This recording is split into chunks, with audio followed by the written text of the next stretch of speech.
sur la responsabilité du capitaine Moussa Dadis Camara. Vu les articles 28 du statut de Rome et 198 du Code pénal, il est constant qu'en septembre 2009, le capitaine Moussa Dadis Camara assumait les hautes fonctions de chef de l'État. Fort de cette qualité, il nommait aussi bien aux emplois civils que militaires les actes de nomination des membres du gouvernement en janvier 2009 et celui d'Aboubacar Diakité Di Toumba en Fonfoua. La garde présidentielle, l'unité d'élite chargée d'assurer sa sécurité, relevait directement de lui. Dans sa déposition à la barre, l'ancien chef d'état-major général des forces armées, Oumar Sano, a déclaré ce qui suit. La garde présidentielle était placée sous le commandement direct du président Dadis. C'est ce qui ressort d'ailleurs du procès verbal d'interrogatoire en date du 21 mars 2017 du commandant Aboubacar Diakité Di Toumba. À la prise du pouvoir, tous les groupes qui ont aidé Dadis relevaient directement de lui. Ceci démontre à suffisance que ces militaires qui portaient des bérets rouges et qui ont opéré le 28 septembre 2009 au stade éponyme étaient tous de la garde présidentielle, donc placés sous l'autorité et le contrôle effectif du capitaine Moussa Dadis Camara. Il est judicieux de préciser qu'avant le massacre du 28 septembre, certains actes préparatoires ont été concoctés par le capitaine Moussa Dadis Camara lui-même, mais aussi par certains proches du régime, tels que Claude Pivi, Gono Sangaré, Georges, Makambo, Blaise Goumou et d'autres. Ces actes préparatoires sont entre autres la mobilisation des féticheurs par Gono Sangaré, l'encadrement par Claude Pivi de 400 jeunes dans l'enceinte de la présidence et l'infiltration des recrues de Kaléa parmi les manifestants par Georges. Sur l'infiltration des recrues de Kaléa, la déposition à la barre de Mamadi Soumaoro est sans équivoque quand il a dit « J'étais en formation commando à Kaléa et c'est colonel Bienvenu qui était mon directeur. Il y avait environ 12 000 recrues au camp. À l'approche des événements du 28 septembre 2009, plus précisément le 24 septembre, le sergent Bamba est venu lire la liste de ceux qui doivent aller en mission. Mais nous autres, on se demandait de quelle mission s'agissait. Ces commandos sont partis. Même Bienvenu Lama avait disparu. Quelques jours après, lorsqu'ils sont revenus, un d'entre eux avait une moto et de l'argent. D'autres étaient grièvement blessés. C'est le nommé Moriba qui m'a dit qu'il y a eu des dégâts à Conakry. Je précise que les colonels Blaise Goumou, Jean-Louis, Bamba et Gono Sangaré étaient fréquemment à Kaléa. Il faut noter que c'est Jacques Mahomi qui a dirigé l'équipe qui est partie au stade qui était composée de 300 à 350 hommes. Quand Bamba lisait, colonel Bienvenu Lama était présent et tous ces gens-là venaient essentiellement de deux compagnies. Charlie, composé de féticheurs, et de Titanic. J'ai vu certains sortir du camp Kaléa armés de fusils AK-47 et habillés en tenue de couleur kaki. En plus, il ne pouvait ignorer la tenue de cette manifestation car, résultant de ses propres déclarations à la barre relatives aux informations qu'il a reçues de son chargé d'opération, Feu Joseph Makambo Loi, la veille et le 28 septembre 2009, devait permettre au capitaine Moussa Dadis Camara, sans nul doute, d'empêcher sa répression. Dans le même ordre, afin de mettre en exécution ces actes préparatoires, le 28 septembre 2009, la garde présidentielle s'est rendue au stade sur ordre du capitaine Moussa Dadis Camara. Cette thèse est utilisée par la déclaration tenue par Aboubacar Diakité Di Toumba lors de son interview du 5 février 2010 sur les ondes de la RFI en ces termes. Moi, je demande au général Sekouba Konaté de me gracier par rapport aux événements du 28 septembre parce que ce jour-là, on s'est rendu au stade du 28 septembre et que même eux, ils le savent, c'était sur ordre du président de la République. L'armée, c'est la hiérarchie, et la hiérarchie, c'est les ordres. Pire, si on s'en tient aux déclarations de la même personne tenues à l'audience publique, on s'aperçoit que l'intention du capitaine Moussa Dadis Camara était de réprimer la manifestation. Il a dit ce qui suit. « J'ai vu ce jour-là un homme excité qui m'a dit « Toumba, le pouvoir est dans la rue. Ils vont le regretter, il faut les mater. » Il faut reconnaître également que le capitaine Moussa Dadis Camara a complètement manqué à son devoir d'interrompre le massacre.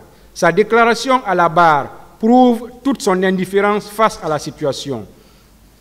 Quand il dit ceci, « Lorsqu'on m'a dit que le massacre était en cours au stade, j'ai dit que je n'avais aucune possibilité d'envoyer des agents pour intervenir. » Aussi, si le capitaine Moussa Dadis Camara avait désapprouvé leurs exactions, il les aurait sanctionnés administrativement ou aurait pris des mesures disciplinaires contre eux, chose qu'il n'a pas faite malgré sa connaissance des crimes commis et du contrôle qu'il exerçait sur leurs auteurs. Il s'ensuit qu'il a également manqué à son obligation de sanction telle que prévue par l'article 28 du statut de Rome. En conséquence de tout ce qui précède, il convient de déclarer capitaine Moussa Dadis Camara coupable des faits de crimes contre l'humanité sur la base de la responsabilité du supérieur hiérarchique. Page 33, paragraphe 2. Le ministère public dit l'essentiel est que le prévenu ou l'accusé ait été mis en demeure de se défendre sur la nouvelle qualification envisagée. C'est le parquet qui l'a dit, dans ses réquisitions. Je ne parle pas de la partie civile, parce que nous n'avons pas la même vision sur la question. Monsieur le Président, honorable associé, donc tout au long de ce procès, notamment à l'occasion de l'interrogatoire des accusés, ils n'ont jamais été mis en demeure de s'expliquer sur ou de se défendre sur la qualification de crime contre l'humanité ou de responsabilité de commandement. En d'autres termes, aucune question venant d'une partie au procès n'a été autorisée dans ce sens-là. Et je rappelle bien, c'est le commandant Toumba qui passait à l'audience, quand la question, une fois a été posée, le tribunal, il y a eu une réaction de ses conseils, le tribunal a dit non, il faut rester dans le cadre de l'ordre de renvoi. Les vidéos existent. Vous avez exigé ça. Donc les débats ont été circonscrits sur ça. Monsieur le Président, honorable assesseur, ce n'est donc qu'à la suite des réquisitions présentées par le ministère public que le problème a été posé et seuls les conseils ont donné leur avis sur l'opportunité de la réqualification. Il aurait fallu que le tribunal, Monsieur le Président,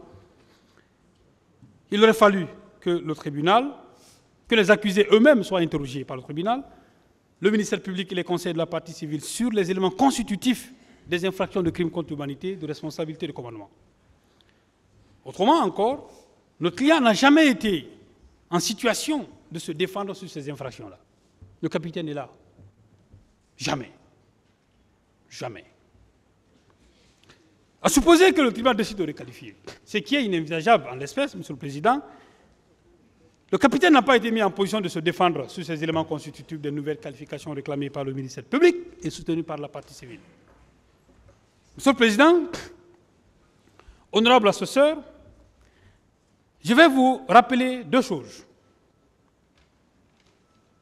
par rapport même aux conditions de la réqualification. Et sur ce point, je vais rappeler une jurisprudence également, qui est récente, sur les conditions d'une réqualification.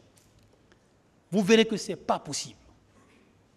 Ça dit, ce n'est pas possible non seulement par rapport aux accusés présents, mais je me demande comment vous allez réqualifier à l'égard de Claude Pugy, qui n'est pas présent. Et sur la question, Monsieur le Président, il y a eu, Monsieur le Président, des arrêts qui ont été rendus sur ces questions-là. Je vais vous lire ceci.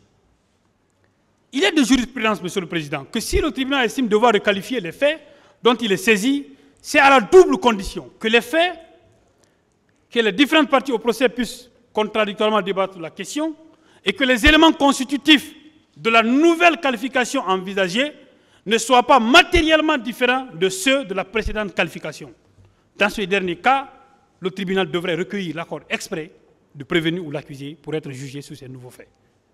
Chambre criminelle de la Cour de cassation, le 15 janvier 2019. Monsieur le Président, Mais je vais m'inscrire dans la logique de mon grand frère, procureur Sidiki, qui a brillamment, mais éloquemment, développé les éléments constitutifs du crime contre l'humanité. Et il dit, les éléments constitutifs, il y a l'élément légal qui est déjà prévu par le texte, l'élément matériel. Il a cité les infractions qui sont prévues par l'article 28, l'article 7 du statut de Rome et l'article 194 du code pénal. Après, il a dit l'intention.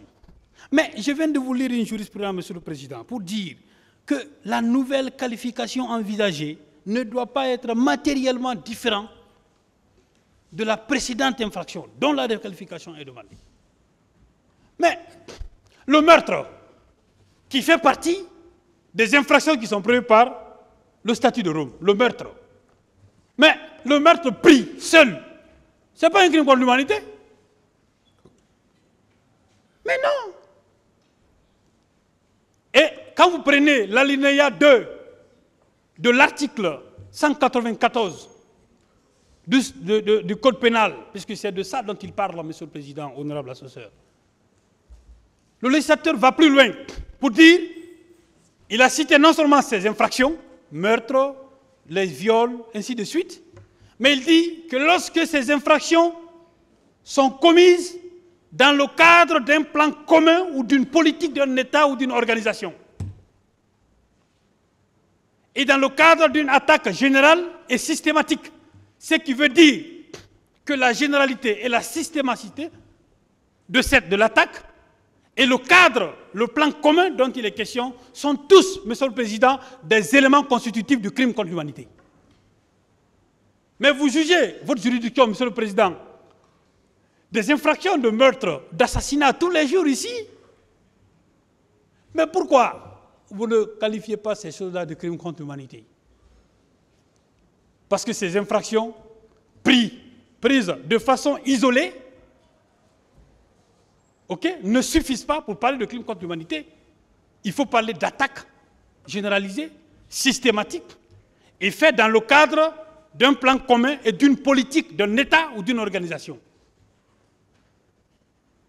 Donc si on part du principe que l'infraction dont la qualification nouvelle qui est envisagée, les éléments matériels doivent être les mêmes selon la jurisprudence de la Cour de cassation française, il faut partir du principe que, effectivement, que le meurtre et l'assassinat ont les mêmes éléments constitutifs que le crime contre l'humanité. Parce que le meurtre pris seul n'est pas un crime contre l'humanité. Mais il faut qu'il soit commis dans le cadre d'une attaque. Donc, il aurait fallu au ministère public, Monsieur le Président, de prouver que le président Dadis avait un plan commun. Que le président Dadis, que l'organisation CNDD était une organisation criminelle. Ou que la politique de l'État guinéen d'alors était de massacrer. C'est ce que dit l'article 194 du Code pénal. Et c'est ce que dit, Monsieur le Président, l'article 7 du statut de Rome. C'est ce qui est prévu. Dadis n'a pas agi, Dadis n'a pas pris de sanctions et autres là. Mes confrères vont venir là-dessus. Ils ont suffisamment d'éléments pour démontrer ces faits-là. Donc, Monsieur le Président, honorable assesseur, la Cour va plus loin pour dire, dans un arrêt en date du 5 janvier 2005, que le tribunal ne saurait alors requalifier les faits en l'absence du prévenu, notamment lorsqu'il statue par défaut. Pourquoi? La Cour tire la conséquence du fait que l'obligation sur le tribunal de mettre l'accusé en demeure, de s'expliquer sur la qualification envisagée. La Cour tire les conséquences de cela pour dire mais il faut que vous le mettez en demeure.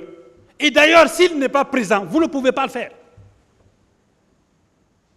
Mieux, Monsieur le Président, la Cour dit dans un autre arrêt que le tribunal, il doit rendre une décision renvoyant l'affaire à une date ultérieure et invitant le prévenu à venir s'expliquer sur la nouvelle qualification. L'opinion le sait, tout le monde nous suit. Quel est l'accusé qui a été appelé ici?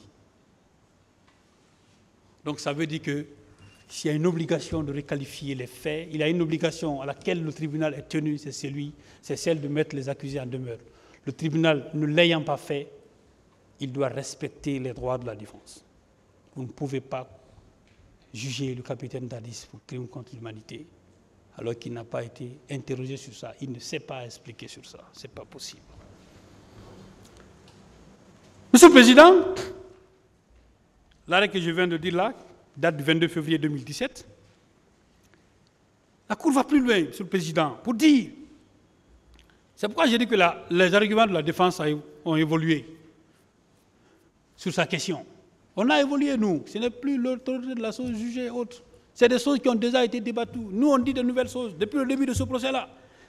Il dit qu'il ne peut requalifier, en l'absence du prévenu, que si ce dernier est valablement représenté par son avocat, que la prévention demeure et qu'il soit contradictoirement débattu. Ça veut dire quoi? Vous savez, eux, ils ont évolué, Monsieur le Président. Ce qui est prévu dans notre texte, ici, pour dire que l'avocat ne peut qu'assister son client, il ne peut pas le représenter. Mais les juridictions, les États, il y a des États africains qui ont été condamnés par les juridictions internationales pour ça. Pour avoir privé un citoyen d'être représenté par son avocat, quoi que ce soit en matière pénale. Ce n'est pas conforme au droit à un procès équitable. Eux, ils ont évolué, Monsieur le Président. Ça veut dire, Monsieur le Président, que sur la base de ces questions-là, nous vous prions de bien vouloir rejeter cette demande de qualification du ministère public. Si le ministère public, Monsieur le Président, vous donne des arguments juridiques contraires à ce qu'on dit, puisque c'est un débat de droit, moi j'aime bien ça. J'aime bien que le débat soit circonscrit en droit. C'est pourquoi j'appelle toujours aux juges, rendez vos décisions en conformité avec la loi. Il est sur ce droit. C'est la seule chose. Donc, on vous dit le ministère public, on vous dit de requalifier. Après ça, il vous dit, bon, comme le président Dadis n'a rien fait, il n'a rien fait. Mais quand le massacre est intervenu, d'abord avant l'événement, parce qu'on dit qu'il n'a rien fait pour empêcher les crimes. Mais comment le président Dadis va savoir qu'il va y avoir un crime au stade? Mais c'est une manifestation. C'est une manifestation, Monsieur le Président. L'État, comme je l'ai dit au départ de mes propos, l'État républicain a pris des mesures de police administrative.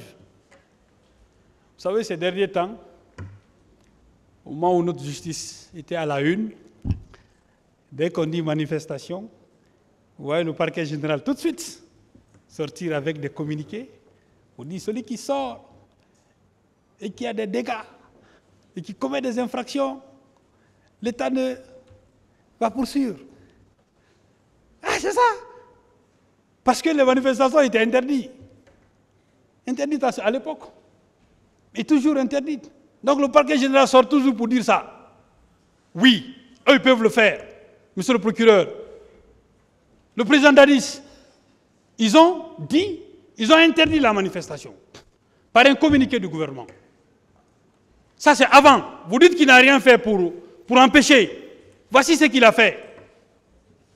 Ils ont dit que la manifestation ne doit pas se tenir au stade, que c'est en rénovation. On doit jouer là-bas. Il ne s'est pas limité à ça, Monsieur le Président. Il est allé jusqu'à supplier un leader politique. La nuit, tard, un président, chef de l'État, qui a fait cela. J'ai dit à Baouri ici, quand il était là, parce que c'est de lui qu'il s'agit. Je l'ai dit ici. J'ai dit, vous avez pris ces derniers temps le recul par rapport aux manifestations. Je dis, pourquoi? Qu'est-ce qui a changé chez vous? Il dit, bon, si vous estimez qu'une stratégie n'est pas adaptée, il faut la changer, ainsi de suite. C'est lui qui va tous les jours, au 28 septembre, pour déposer une gette de fleurs pour les victimes, parce qu'il en a sur sa conscience. Je parle de lui parce qu'il est partie civile. Je parle de lui parce qu'il a accepté de venir témoigner ici, de faire sa déposition ici. Donc je vais parler de lui. Voilà. Je l'ai demandé, c'est ce qu'il a dit. Il dit non. Aujourd'hui, parce qu'il a changé. de camp. Il a même qualifié les autres là de forces vives de Guinée. Eux, ils étaient forces vives de la nation. Il est allé que eux, en ce moment, leur organisation était composée de plusieurs organisations de la société civile et des partis politiques. Et que ce n'est pas le cas aujourd'hui, bon sang de Dieu. Bon sang de Dieu. Ce n'est pas normal. Mais Dieu faisant bien les choses, comme je l'ai toujours dit, la vérité, elle vient en plein jour. Dieu a fait en sorte que ce procès se tient dans un contexte de transition. C'est Dieu qui a voulu. Et Dieu, il est tellement bon dans son infini, dans sa loyauté. Il est allé plus loin jusqu'à ce que l'une des parties civiles soit nommée Premier ministre. Et dans un contexte où il y a une interdiction généralisée des manifestations.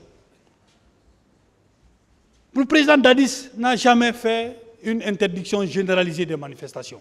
Je l'ai dit, c'est pourquoi j'ai prévenu que dans les faits, je vais revenir sur les faits dans les moindres détails, parce que je vais en faire une exploitation dans mes plaidoiries.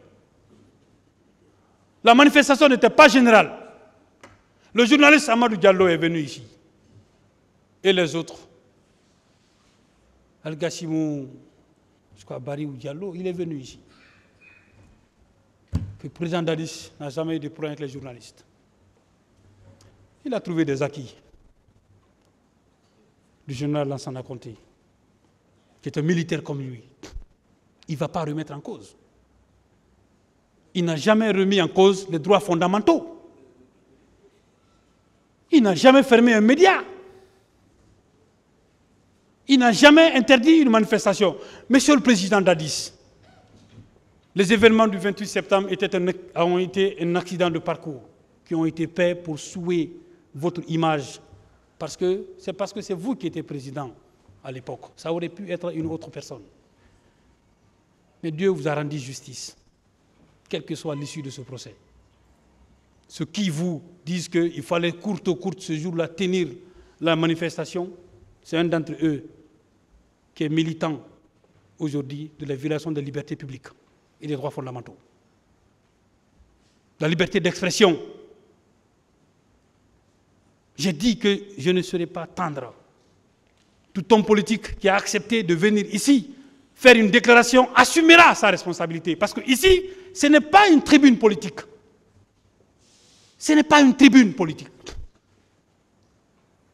Ces messieurs doivent présenter les excuses à ces pauvres victimes, ces hommes et ces femmes, pour lesquels j'ai une compassion. Vous n'avez pas mérité ce qui est arrivé au stade du 28 septembre. Vous êtes des Guinéens. Le président Dadis a tout fait pour ne pas que ça arrive. Il a pris des mesures administratives avec ses chefs. L'interdiction d'une manifestation pour éviter les troubles à l'ordre public ailleurs, pour une seule journée et pour délocaliser à une place, n'était pas un crime. Pour un État, n'était pas un crime, Monsieur le Président. Votre décision nous le dira. Le capitaine Dadis, vous avez pris la responsabilité pour vous, sans intermédiaire, d'un ministre. On dit ici que vous êtes le chef de l'État. On vous a tout attribué. Mais vous avez accepté de vous réduire et d'appeler les leaders politiques pour discuter directement avec lui, pour lui dire, acceptez, je vous en prie, de reporter cette manifestation-là. Mais aujourd'hui, on leur dit que le chef de l'État actuel n'est pas leur interlocuteur, ils ne discutent pas avec lui. Mais vous avez fait ça, Monsieur le Président Dadis. Voilà les mesures que vous avez prises. Quand vous êtes informé de ce qui est arrivé au stade, le fait était accompli. Mais pour empêcher quelque chose, il faut savoir que la chose va se réaliser. Et puis il dit ici que le président Dadis était informé qu'il aurait eu massacre. Bon sang de Dieu. Pendant que les services de l'État étaient mobilisés, le général Bade est venu ici, Bafoué était là, la police et la gendarmerie étaient sur le champ pour encadrer, pour disperser la foule, parce que c'est ça qui est conventionnel. Quand une manifestation est interdite par une autorité exécutive, le rôle de la police et de la gendarmerie, c'est de disperser avec les armes conventionnelles. C'est ça le rôle. Mais ça, c'est loin de lui. C'est même loin de lui. Ça, c'est le ministre de la Sécurité. Et les autres, c'est ce qu'il a fait. Il a dissuadé le monsieur. Tellement que l'intéressé est de mauvaise foi, il a éteint son téléphone. Et les autres leaders étaient informés au même moment, ils ont éteint leur téléphone. Ça, c'est quoi? Bon sang de Dieu. Mais on vous dit, Monsieur le Président, honorable assesseur, que le président Dadis, comme je l'ai dit, cette histoire d'interdiction de manifestation, on a dit beaucoup de choses. Sur ce point, Monsieur le Président, honorable assesseur, je vais dire ceci. Le raisonnement, quel a été le raisonnement de la Cour pénale internationale dans le dossier de Laurent Gbagbo pour l'acquitter? Parce que l'une des accusations du parquet aussi, c'était parce que la manifestation sur la RTI, au cours de laquelle manifestation interdite par les autorités, il y a eu des morts. La Cour a répondu à l'accusation. Voilà quel a été le raisonnement.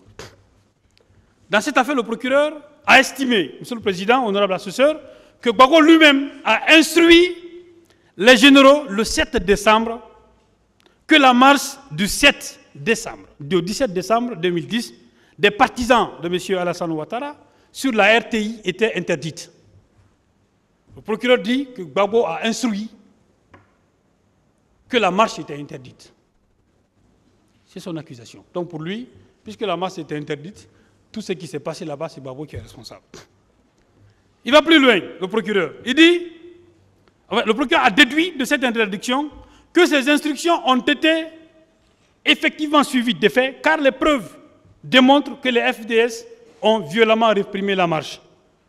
Voici quelle a été la position de la Cour. La Cour a cependant relevé que c'est une chose d'interdire une marche et de donner des instructions pour que cette interdiction soit respectée, et ça n'est une autre de réprimer violemment cette marche. L'interdiction est une chose, la répression en est une autre. On poursuit, la Cour poursuit, Monsieur le Président.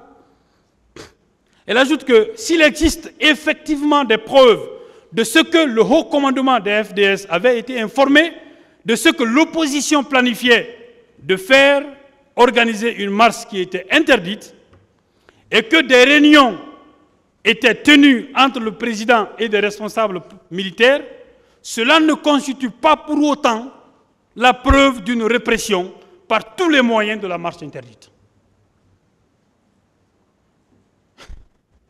Voilà. C'est qu'on dit des juges comme vous, Monsieur le Président, honorable assesseur. Et mon rêve est que vous présidez un jour une juridiction internationale. Je vous le souhaite vivement, parce que vous le méritez.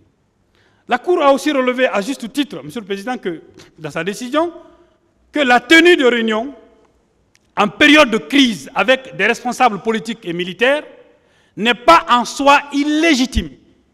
Surtout, selon la Cour, que la procureure n'a apporté aucun élément de preuve de nature à démontrer que les instructions visant à tuer ou à blesser les manifestants ont été données. Étant observé que la Cour relève dans son allocution à la Nation le 30 décembre 2010, le président Gbagbo annonçait la création d'une commission d'enquête qui sera effectivement créée par décret du 7 janvier 2011. Selon la Cour, la procureure remet en question l'efficacité, comme le fait ici le procureur Sidiki, et l'intégrité de cette commission. Elle, la Cour, relève cependant qu'il est difficile de tirer des conclusions définitives sur le caractère simulé, présumé de l'enquête menée par la commission, surtout que pendant que l'enquête était en cours, le président Gbagbo était déjà à la CPI. Je l'ai dit la même chose ici. Le président Dadis, ce qu'il pouvait, c'est quoi? C'est de créer une commission d'enquête, donner les moyens de la commission d'enquête. J'ai donné ici certaines dispositions de l'ordonnance qui crée la commission. Est-ce que c'est à lui de substituer un magistrat? Est-ce que c'est à lui de faire le travail de la commission? La preuve, comme je l'ai dit, le rapport de la commission a été présenté le 20 janvier 2010. Il n'était plus au pouvoir. Il ne pouvait plus influencer quoi que ce soit. Donc la commission était libre de travailler comme vous l'êtes aujourd'hui, Monsieur le Président. Personne ne va imputer la responsabilité de ce procès à la junte actuelle. Personne. Personne. Il a été dit ici, quand Alpha Condé a chuté, certains ont dit que non, il recevait des instructions de poursuivre tel ou de ne pas poursuivre tel. Et c'est cette responsabilité-là. C'est au professeur Alpha Condé qu'on va imputer. On ne le fera pas. Chacun soit responsable devant l'histoire. Alors, puisque nous sommes dans le même système, quand le procureur qui est magistrat, qui critique, c'est qui met en doute l'intégrité du travail de ses propres collègues. Monsieur le Président, n'acceptez pas ça, s'il vous plaît. Je vous en prie. Monsieur le Président, honorable assesseur, je vais terminer en vous disant ceci, que c'est un honneur et un privilège de plaider devant vous. Si vous avez remarqué, je vous ai interpellé d'abord à l'entame de mes propos, avant de dire ce que je sais de vous, ou ce que je pense de vous, avant de vous demander ce que je sollicite. Monsieur le Président, honorable assesseur, je ne vous ai pas pratiqué directement, mais un jour j'étais assis dans un dossier, c'était un procès politique. Je crois que c'était au tribunal de Kaloum. Il y a un homme politique qui disait là-bas, j'aurais souhaité que ce soit le président Tounkara qui juge ce dossier-là. Un homme politique de l'opposition. J'étais assis, mais je me suis dit, mais, ah oui, si c'est un homme politique qui dit ça, un opposant farouche au régime Alpha Condé, ce serait intéressant de connaître ce juge-là. Monsieur le Président, j'ai juste assisté à une de vos audiences, je crois en 2000, je ne sais pas, c'est 9, j'ai oublié, je n'étais pas encore avocat, bien entendu, c'est en 2016 que j'ai intégré cette belle profession. Mais j'ai quand même été admiré par la façon dont vous dirigez les débats, même si quelquefois j'ai reçu quelques coups qui étaient normaux, parce que le jeune avocat que je suis, l'inexpérimenté que je suis, vous avez le droit de m'interpeller sur certaines questions. C'est légitime, Monsieur le Président. Vos assesseurs, j'ai entendu parler d'eux. Mais rien que la façon dont ils suivent ces débats, dont ils ne font aucun signe d'approbation ou de désapprobation par rapport, et parfois des choses qui sont beaucoup plus amusantes et qui peuvent vous faire rire parfois, mais ils sont restés des magistrats qu'ils sont. Je fonde en vous un espoir inestimable. Moi, encore le président Dadis, ce monsieur vous voue un respect incroyable. Et c'est légitime. C'est légitime, Monsieur le Président. Vous avez rappelé, comme je vous l'ai dit, j'ai rappelé toujours ici, la communication faite par ce éminent magistrat de la Cour pénale internationale. Mais vous ne vous êtes pas limité simplement au début de ce procès-là. Vous avez fait au cours des débats, et même lorsque les avocats de la défense que nous sommes, nous n'étions pas présents. On a suivi la communication que vous avez eue avec nos accusés, les accusés ici présents. Vous leur avez dit que le tribunal n'est l'ennemi de personne, même si parfois le tribunal peut recevoir des coups. Parce qu'un arbitre est souvent accusé à tort ou à raison de vouloir prendre position par rapport à une quelconque chose dont il est en train de présider. Monsieur le Président, cet espoir que je fonde en vous, je ne vous demande pas l'impossible. Je vous demande de dire le droit. Vous avez remarqué, tout ce que j'ai démontré au cours de ma plaidoirie ne sont fondés que sur deux faits précis, ne sont fondés que sur du droit, tiré de la loi et de la jurisprudence, Monsieur le Président. Parfois, On peut avoir une lecture divergence des confrères de la partie civile et du ministère public. Mais ce qui nous unit ici et ce qui va nous unir pour toujours, c'est l'application de la règle de droit. La Guinée, je l'ai dit ici et je vais le dire, et je le dis haut et fort, ne s'en sortira que lorsque les juges prendront leurs responsabilités. Ne rêvez pas. On ne peut pas compter sur un homme politique. Les hommes politiques ont des ambitions démesurées qui sont aux antipodes des règles qui gouvernent. Les hommes politiques ont des ambitions qui sont contraires souvent aux aspirations des peuples que nous sommes. Mais les juges, ce sont eux qui peuvent régler les problèmes. Je vais vous faire une confidence. J'ai un client qui m'a appelé, il me dit, maître, on a retiré nos médias, mais ça ne sert à rien d'aller devant la Cour suprême. C'était un exemple. Il dit, ça ne sert à rien parce qu'ils ne vont jamais le faire. Mais si un justiciable dit ça, l'avocat que je suis, qu'est-ce que je vais lui dire? Alors que des sursis sur la détention, on renvoie à 3 mois devant une juridiction suprême. Vous êtes une génération qui est la nôtre, qui est merveilleuse. Donnez à la Guinée l'éclat dont elle mérite. Il n'y a pas de raison que la stabilité du Sénégal se poursuit aujourd'hui avec la décision des juges de la Cour constitutionnelle. Il n'y a pas de raison que notre pays reste dans cet état-là. Il n'y a que vous, Monsieur le Président, qui pouvez régler ça. Vos décisions, non pas par complaisance, Monsieur le Président, mais sur la base du droit, de la règle de droit. C'est ce qu'on vous demande d'appliquer. On ne vous demande pas de faire de faveur à quelqu'un. J'ai plaidé. Je vous remercie.